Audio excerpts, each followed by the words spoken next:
ICT বিষয়ের 3AB এটা 16 ভিত্তিক হেক্সাডেসিমাল সংখ্যা। এই সংখ্যাটিকে 2 এর পরিপূরক মান কিভাবে নির্ণয় করতে হবে? তো 2 এর পরিপূরক করতে হলে প্রথমে বাইনারি মান নির্ণয় করতে হবে। তো বাইনারি মান আগে নির্ণয় করি। যেমন এই যে 3AB এগুলোর সমকক্ষ, এখানে বাইনারি মান লিখব। এখন বাইনারি মান আমরা সরাসরি লেখার জন্য হেক্সাডেসিমাল থেকে এই সরাসরি বাইনারি করার জন্য আমাদের 4 বিট করে বাইনারি মান বসাতে হবে। প্রতিটি হেক্সাডেসিমাল সংখ্যার সমতুল্য 4 বিট বাইনারি মান। 4 বিট বাইনারি মান বের করার জন্য আমরা একটা কাজ করতে পারি, একটা কোডের হেল্প নিতে পারি। সেই কোডটি কি বলতে পারো? গুড, সুন্দর। 8421 এর উৎপত্তি সম্পর্কে তো ঠিক বলেছি না? ওই যে 2 to the power 0, 2 to the power 1, 2 to the power 3, 2 to the power 4 এইভাবে 0 থেকে 0 1 2 3। এবার এইটা ধরে 3 এর মান বের করতে হলে এই দুটো যোগ করে 3 না, তার প্রথম দুটো কি হবে? 0। আর যে দুটো যোগ করে 3 তার মান 1। কি বুঝতে পেরেছো সবাই? তো এটা এখানে লিখলাম।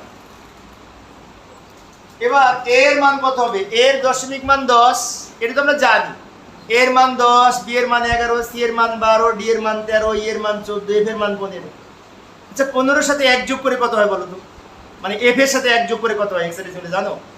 এই প্রশ্নটা কিন্তু এমসিকিউ পরীক্ষায় আসে। এফ এর সাথে 1 যোগ করে 10 হয়, কত হয়?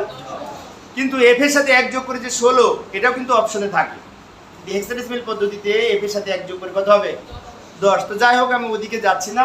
আমি মূলত এর বাইনারি মান বের করার জন্য এর মান 10, এর মান কত? তা কোনটা কোনটা যোগ করে 10, 8 আর 2 মনে থাকবে। তাহলে 8 এর নিচে 1 আর এই 2 যোগ করার দরকার, 2 এর নিচে 1, বাকিগুলো 0। 10 10 এটা হচ্ছে 10 এর বাইনারি মান বা এর বাইনারি মান। বি মানে 11, 8 2 1 যোগ করে 11, 4 যোগ করার দরকার নেই। তাহলে এখানে 1 4 যোগ করার দরকার নেই, 4 এর পরিবর্তে 0 এই দুটো যোগ করতে হবে, ওই দুটোর মান। এটা হচ্ছে বি এর বাইনারি মান। এখন এটা একসাথে লিখব, একসাথে লিখলাম। এখন দেখো 1 2 3 4 5 6 7 8 9 10। আমি যদি বাম দিকে দুইটা বিট বাদও দিই তাও কিন্তু 10 বিট হচ্ছে। কয় বিট হচ্ছে? 10 বিট। কিন্তু 10 বিটে তো 2 এর পরিপূরক করা যাবে না, আমাদের ধরতে হবে 8 বিট না হয় 16 বিট। তা 10 বিট কিন্তু 8 বিটের মধ্যে ধারণ করে না। তাহলে আমরা কিভাবে করব? 16 বিট ধরে 2 এর পরিপূরক করব। কি বললাম? 16 বিট ধরে 2 এর পরিপূরক করব। 3AB এর বাইনারি মান যেটি পেলাম ওটাকে লিখি। এই যে এটা পেলাম, 2 4 6 8 এইটা। বাম দিকে আরো এখানে 10টা সংখ্যা আছে, তো বাম দিকে আরো 6টা শূন্য নিয়ে 16 বিট তৈরি করে দিলাম। এবং এই 16 বিট রেজিস্টারের বাম দিকের এই বিটকে চিহ্ন বিট বলে। চিহ্ন বিট 0, তাই সংখ্যাটি পজিটিভ। আচ্ছা তোমাদের মধ্যে একটা স্টুডেন্ট আমাকে প্রশ্ন করছে যে বাস্তবে 2 এর পরিপূরক কোন কাজে লাগে, তাই না? একটা কথা বলি, সেটি হচ্ছে আমাদের যে কম্পিউটারের যে গঠন, সেই গঠনে এই যোগের মাধ্যমে কম্পিউটার যাবতীয় কাজ করে। কম্পিউটারে অ্যাডার নামে একটা সার্কিট আছে, হাফ অ্যাডার আর ফুল অ্যাডার। 2টা বিট যোগ করে, 2 বিট যোগ করার বর্তনীকে হাফ অ্যাডার বলে, আর ক্যারি সহ 3 বিট যোগ করার বর্তনীকে ফুল অ্যাডার বলে। এখন এই হাফ অ্যাডার আর ফুল অ্যাডারের কাজ হচ্ছে খালি যোগ করা। কি কইলাম? এখন যোগের মাধ্যমেও কম্পিউটার বিয়োগের কাজ করে, আবার যোগের মাধ্যমেও কম্পিউটার যোগের কাজটা করে, আবার যোগের মাধ্যমে কম্পিউটার গুণের কাজটাও করে। গুণ বলতে বারবার যোগ বোঝায়। আবার যোগের মাধ্যমে কম্পিউটার ভাগের কাজও করে। তাহলে সব কিছু কম্পিউটার কিসের মাধ্যমে করে? যোগের মাধ্যমে। এখন তুমি হয়তো বলতে পারো যে যোগের মাধ্যমে কিভাবে করে? তো যোগের মাধ্যমে কিভাবে বিয়োগ করা যায়, যোগের মাধ্যমে কিভাবে পার্থক্য নির্ণয় করা যায়, আমি অবশ্যই পরের ক্লাসে আলোচনা করব। তবে তোমরা আজকে এইটুকু কেন, এখন যদি আমি ওই 2 এর পরিপূরক পদ্ধতিতে বিয়োগফল দেখাতে যাই সময় লাগবে।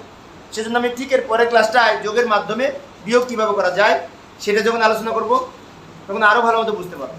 তবে তুমি একটা জিনিস মনে রাখো, যেমন কোন বোর্ড পরীক্ষায় 2024 সালে এসেছে, যশোর বোর্ডে মনে হয়, যশোর বোর্ডে কোন বোর্ডে এসেছে? উদ্দীপকে, যে একটি মাত্র অপারেশনের মাধ্যমে কম্পিউটার যাবতীয় কাজ সম্পাদন করে, আর কিছু বলা নেই। এইবার উদ্দীপকের আলোকে ঘ নাম্বার প্রশ্নে বলেছে যে উদ্দীপকের অপারেশনটি ব্যাখ্যা করো। কি কইলাম? তার মানে 2 এর পরিপূরকের ব্যাখ্যা বলেছে। কিসের? কারণ 2 এর পরিপূরকের মাধ্যমে কম্পিউটার যোগের মাধ্যমে পার্থক্য নির্ণয় করে, সব কিছু করে। ঠিক আছে? তাহলে যোগ করার মাধ্যমে কম্পিউটার যাবতীয় কাজ করে। সেই জন্য সেই ক্ষেত্রে কম্পিউটারের গঠনের অভ্যন্তরীণ গঠনে এই 2 এর পরিপূরক পদ্ধতি ব্যবহার করা হয়।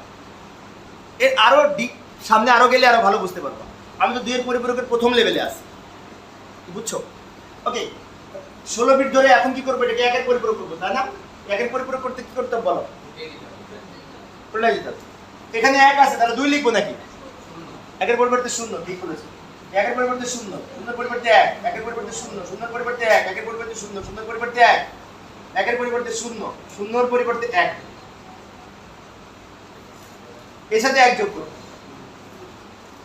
যোগ করে যেটা পাবো সেটা 2 এর পরিপূরক। 1 আর 0 যোগ করলে 1, আবার এই 0 নেমে যাবে, এই 1 নেমে যাবে, 0 নামবে, এই 1 নামবে, এই 0 নামবে, 1 নামবে, 0 নামবে। দ্রুত লিখলাম, সময় সেভ করে দেব, কারণ আমরা পারি। এটা -3ab এর মান। তাহলে -3ab এর মান কিভাবে বের করলাম? 2 এর পরিপূরক করে। কি করে? এখন এটাকে তুমি হয়তো বলতে পারো যে স্যার এটাকে 12 বিট ধরে সাজালে হবে না। এখন গাইডের টেস্ট পেপারের জন্য দেখলাম এই 12 বিট ধরে করেছে না, 12 বিট ধরে কোনো রেজিস্টার না, ওটা ভুল করেছে। হয় 8 বিট না 16 বিট। কি বললাম? 12 বিট ধরে করলে তোমার উত্তরটা মিলবে, কিন্তু এটা গোজামেল দিয়ে করা। হয় 8 বিট নাহলে 16 বিট, নাহলে তুমি সাইন বিট পাবা কিভাবে, চিহ্ন বিট পাবা কিভাবে? সেজন্য আমাদের যদি 8টা সংখ্যা বা তার বেশি কোনো সংখ্যা হয় তাহলে সেটাকে 16 বিট ধরে করবে।